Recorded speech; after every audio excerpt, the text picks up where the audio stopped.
दोस्तों आज के इस वीडियो में हम लोग चर और अचर किसे कहते हैं समझेंगे। साथ ही साथ ये समझेंगे कि चर और अचर को मिलाने से क्या बनता है, पद किसे कहते हैं और व्यंजक किसे कहते हैं। तो चलिए वीडियो को स्टार्ट करते हैं। दोस्तों यदि आपसे कोई पूछ दे कि चर किसे कहते हैं तो दोस्तों आप उसका सिंपल सा बता सकते हैं, जिसका मान बदलता रहता है उसे हम लोग चर कहते हैं। जैसे दोस्तों अब अंक में तो किसी का मान बदलेगा नहीं, क्योंकि जैसे 5 है तो वो 5 ही रहेगा, कभी उसका मान कम या ज़्यादा होगा नहीं।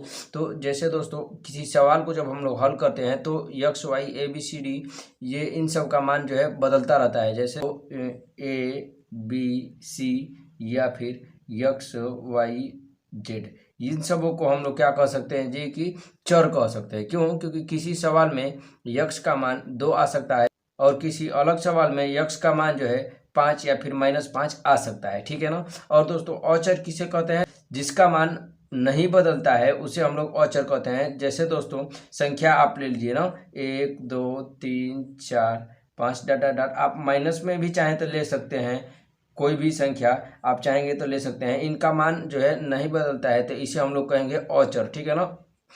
उसके वर्ड से ही मालूम चल रहा है कि जो नहीं बदलता है, अचर ना, जो नहीं बदलता है उसको हम लोग अचर बोलते हैं। तो दोस्तों हम लोग समझ गए कि चर और अचर ये दोनों अलग अलग होते हैं ना। चर किसे कहते हैं? तो जिसका मान बदलता रहता है, और जिसका मान नहीं बदलता है तो उसे हम लोग अचर कहते हैं। ठीक है। तो दोस्तों यहाँ पर जो है यदि हम इन दोनों को मिला दें तो क्या होगा? ठीक है। तो दोस्तों जब हम लोग चर और अचर को आपस में गुणा कर देते हैं तो पद बन जाता है। जैसे दोस्तों यहाँ पे देखिए, मान लीजिए कोई चर हो और उसका गुणा हम लोग अचर में करा दें तो वो क्या हो जाएगा जी? एक पद बन जाता है।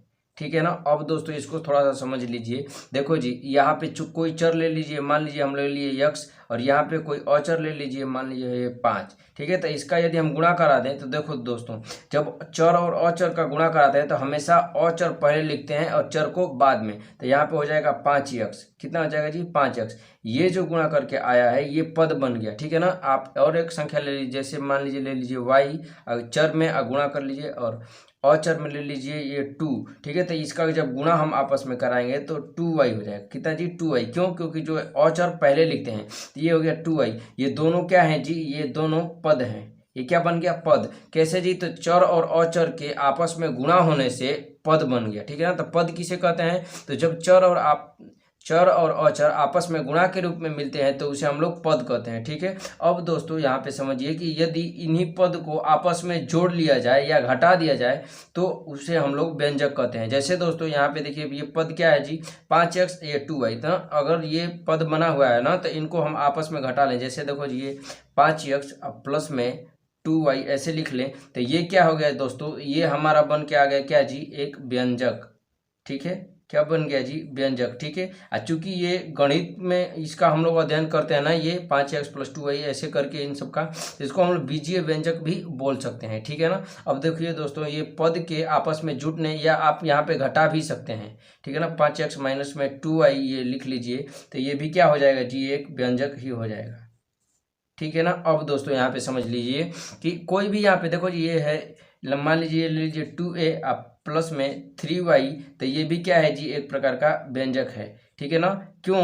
क्योंकि यहाँ पे देखिए जी, ये 2a आपस, ये एक पद है और ये भी एक पद है।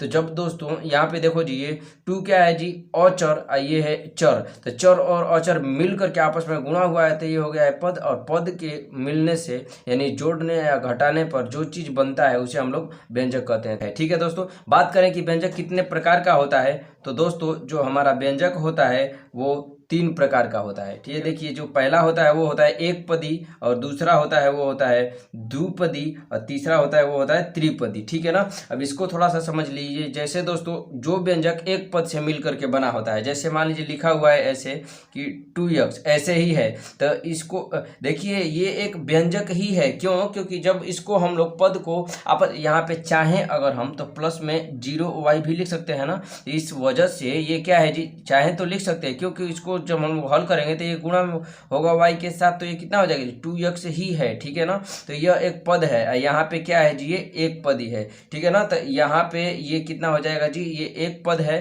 तो ठीक है, तो इसको हम लोग बोलेंगे एक पदी व्यंजक। ठीक है ना। और यहाँ पे देखिए द्विपदी व्यंजक कैसे होगा, तो इसको देखो जी, 2x आप प्लस में 3y ले लीजिए तो ये क्या हो गया? द्विपदी। और यहाँ पे अगर आप चाहेंगे तो ये ले लीजिए 3x आप प्लस में 2y² और प्लस में 3। ठीक है, तो ये हो गया क्या जी, त्रिपदी। अब यहाँ पर देखिए इसको चाहेंगे तो आप सजा भी सकते हैं, जैसे 2y² पहले रहेगा प्लस में 3x हो जाएगा प्लस में 3। ठीक है ना, कुल मिलाकर क्या जी, जब 3 पद रहेंगे तो उसे हम लोग त्रिपदी व्यंजक कहेंगे, और जब 2 पद रहेंगे तो द्विपदी, और जब 1 पद रहेगा तो एक पदी व्यंजक। ठीक है, इस वीडियो में केवल इतना है, मिलते हैं नेक्स्ट वीडियो में।